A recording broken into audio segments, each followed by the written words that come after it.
Darkness presses in from every side. Solid walls squeeze against my slender body as I crawl through a narrow space, inching toward the other end.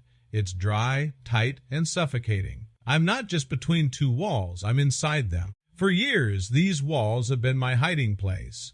I've lived inside the walls of this house for nearly a decade.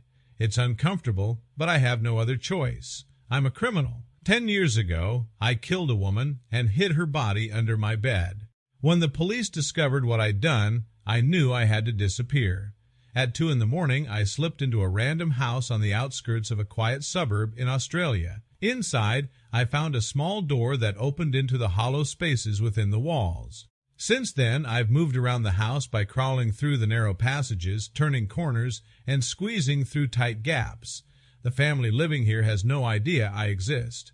A couple and their 2 teenage kids. I listen to their conversations through the walls. The kids argue constantly, and the husband and wife seem miserable together. Sometimes I crawl behind their bedroom wall and listen to them sleep. I especially like hearing the wife's quiet snoring. Sometimes she talks softly in her sleep, and I press my ear against the wall, listening carefully. Her voice is soft and beautiful. Sometimes I close my eyes, listening to her gentle snoring and murmuring. She sounds stressed when she talks in her sleep, but in a strangely delicate way. Whenever she leaves the room, I often hear her husband muttering complaints about her. "That woman is getting on my nerves," he'll grumble, or complain that she never asks about his day. It makes me wonder why they married at all. Sometimes I crawl to the wall beside the son's room and listen. He usually blasts music through his headphones while humming along. The daughter often storms in to argue with him.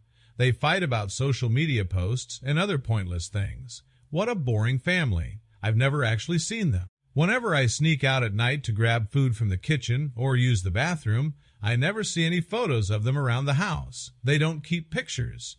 Tonight, around 8 o'clock, the husband and wife are in their bedroom talking quietly. I kneel and press my ear against the wall to listen. Suddenly, the wife whispers, "Do you hear that?"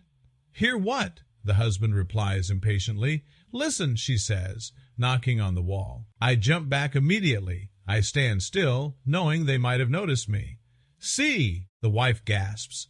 "I heard it. There's something in the wall." "Oh, come on," the husband replies tiredly. "Can you just drop it for tonight?" "No, there's definitely something moving in there." "I'm exhausted. Let's just sleep." "No, I'm checking. It could be a possum stuck in the wall." "Fine," the husband says without interest.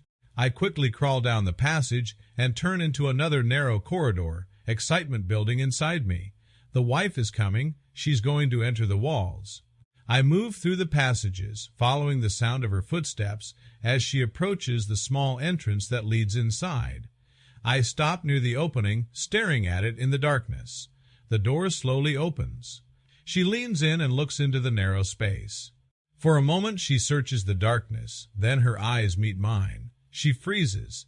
Then she screams and slams the door shut. I sigh, confused and disappointed. Why would she scream like that? I've been living with this family for 10 years. I open the small door and step out into the living room. The living room is large and tidy, with a few tables and chairs. The wife stands in the hallway staring at me. When she realizes I'm looking at her, she screams and runs down the hallway. I chase after her. "I've known you for a decade," I shout. "Don't be scared." She screams even louder and rushes into the bedroom, locking the door. Inside, she's shouting at her husband while he shouts back. Their 2 kids step out of their rooms, confused.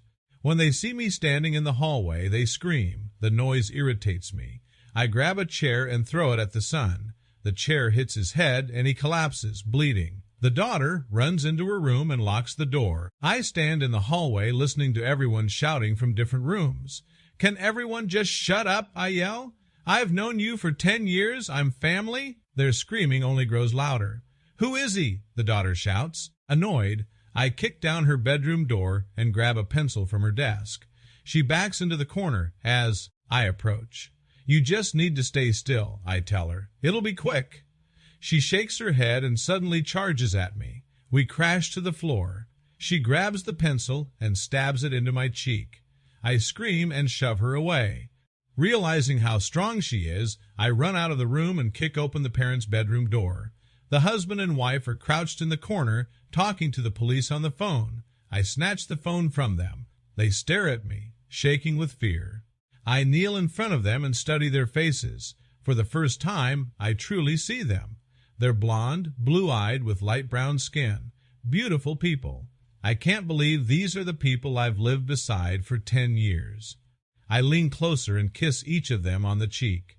Then suddenly a knife plunges into my chest. The daughter stands behind me holding it. She stabs again.